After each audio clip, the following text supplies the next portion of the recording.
20년 전인 90년대만 해도 열애 뉴스는 스포츠 연예 지면 신문에서 주로 보도가 이렇게 됐습니다. 맞아요. 당시 열애 사실 확인은 소속사 측의 공식 입장보다는 스타의 지인이나 스타가 친한 기자에게 직접 털어놓은 경우가 아주 많았습니다. 90년대 특종 연애 보도를 많이 해왔던 기자에게 더 자세한 이야기를 들어봤습니다. 김대호 기자님. 과거에는 주로 이제 연애 관계자들 사이에서 뭐 매니저나 아니면 방송 관계자나 두 사람이 조금 사귀는 것 같다. 이런 얘기가 이제 들려오면 이제 귀를 쫑긋 세우고 주변에 이제 탐문을 좀 하게 되는 거죠. 그래서 실제적으로는 다른 사람을 사귀는데 이제 당시 그 마감 시스템에 의해서 확실하게 취재가 되지 않은 내용이 보도가 되어지면서 이렇게 갈등 관계가 펼쳐지는 경우 뭐 이런 것들에 대해서 굉장히 좀 주의를 하기 위해서 노력을 많이 했었고 과거 열애설 보도에 대한 스타들의 반응은 어땠을까요? 지금은 조금 이제 인정을 하는 편인데 과거에는 좀 많이 부인을 했던 상황이에요. 이 이유는 이제 CF 계약이나 다른 계약 형태의 사적인 어떤 사생활 관련돼서 조금 뭐 불미스러운 일이라고 그런 부분에 대해서 보도되는 것을 꺼려 했거든요. 이후에 부인하는 스타들의 대응책으로 등장한 연애 보도 트렌드, 바로 2000년대 후반부터 현장 포착 사진이 대세를 이루었습니다. 일명 파파라치 컷 취재 방식인데요. 한편에선 사생활 침해가 아니냐는 우려의 목소리도 있었습니다. 사실 감시라고 보기에는 저희가 관찰을 한다는 의미로 보시는 게 사실 맞을 것 같아요. 네, 뭐 그 팩트를 잡기 위한 뭐 관찰의 과정이라고 봐주시면 좋을 것 같아요. 판매 목적인 거고 수익을 창출하기 위한 목적인 거고 저희는 그 기사의 증거 자료로 쓰기 위한 목적이거든요. 과거부터 지금까지 계속되어 온 스타들의 열애 뉴스, 달라지는 세상만큼 또 변화하는 대중들의 욕구에 따라 열애 보도 뉴스도 진화하고 있습니다.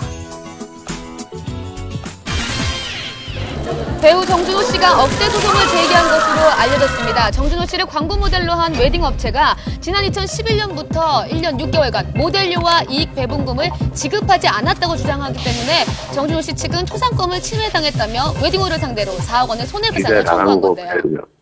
소속사 연예인들 이제 초상권을 사용하시다 보니까 사무실에서 이제 초상권 사용 방지를 위해서 소송 제기를 한 겁니다. 정준호 씨 본인은 어떻게 좀 생각하시는지. 정준호 씨는 모르세요. 사무실에서 한 거라. 정준호 씨를 모델로 기용했다는 충남 아산의 한 웨딩홀. 검색을 통해서도 쉽게 찾을 수 있었는데요. 해당 웨딩홀의 입장을 들어봤습니다. 정준호 씨하고 최근에 저희도 광고모델 쪽으로 완전히 그런 계획이 맞아요. 사업을 같이 했으면 좋겠다는 그런 뉘앙스를 주장해서 그래서 저희하고 이제 계약서를 썼어요. 아예 돈 안 주고 상권을 썼다는 쪽으로 얘기를 하는데 그건 다 터무니없이 너무 없잖아요. 계약서를 작성하고 초상권을 합법적으로 사용했다는 웨딩업체 측 입장, 초상권을 침해당했다는 정준호 씨 측 입장, 양측 입장이 팽팽하게 맞서고 있는 상황인데요. 사실 연예인들의 초상권 침해 문제는 오래전부터 논란이 되고 있습니다. 최근은 억대 소송까지 이어지고 있는데요. 그렇다면 초상권 사용 왜 이렇게 논란이 되는 걸까요? 많이 논의가 되고 있는 초상권, 퍼블리시티권 문제는 재산상의 문제예요. 종전에는 우리가 초상에 대한 권리는 어떤 인격적인 권리로 생각했습니다. 그런데 세월이 흘러가면서 이 초상이 연예인의 초상, 연예인 이름, 연예인의 어떤 독특한 제스처, 유행어가 된 거, 그것이 그 연예인의 재산권이라는 식으로 인식이 달라졌죠. 문화에 대한 사람들의 인식이 달라지면서 초상권의 범위도 넓어지게 된 건데요. 이제는 말과 행동까지 재산권으로 보호해야 한다는 의식의 변화가 온 겁니다. 배우 이영애 씨 또한 이 같은 초상권 문제로 분쟁 중에 있습니다. 이영애 씨 측은 지난 2011년 한 김치업체 광고가 이영애 씨의 대장금 출연 당시 이미지를 무단 사용했다고 밝혔는데요. 그러나 해당 업체는 계약상 문제가 없다며 이영애 씨를 명예훼손으로 고소한 겁니다. 이에 이영애 씨 측은 사실관계를 밝히고 강력히 대응하겠다고 입장을 밝혔는데요.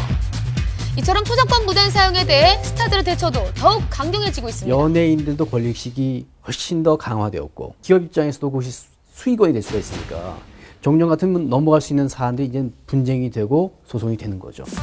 이렇듯 초상권 사용은 이미지 훼손뿐만 아니라 경제적 부당한 이익을 취할 수 있기에 더 예민하고 큰 문제가 되고 있습니다.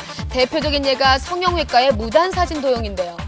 성형외과에서 한 번은 제 얼굴을 사진을 놓고 눈은 어떤 방법으로 성형을 했고 코는 어떤 방법, 턱은 어떻게 했다라고 포스팅을 한 거예요. 3년 만에 재판이 끝나고 승소했어요. 제3자의 초상을 그것을 함부로 이용하고 경제적 이익을 취한다면 참고 넘어갈 수 있는 사람은 없겠죠.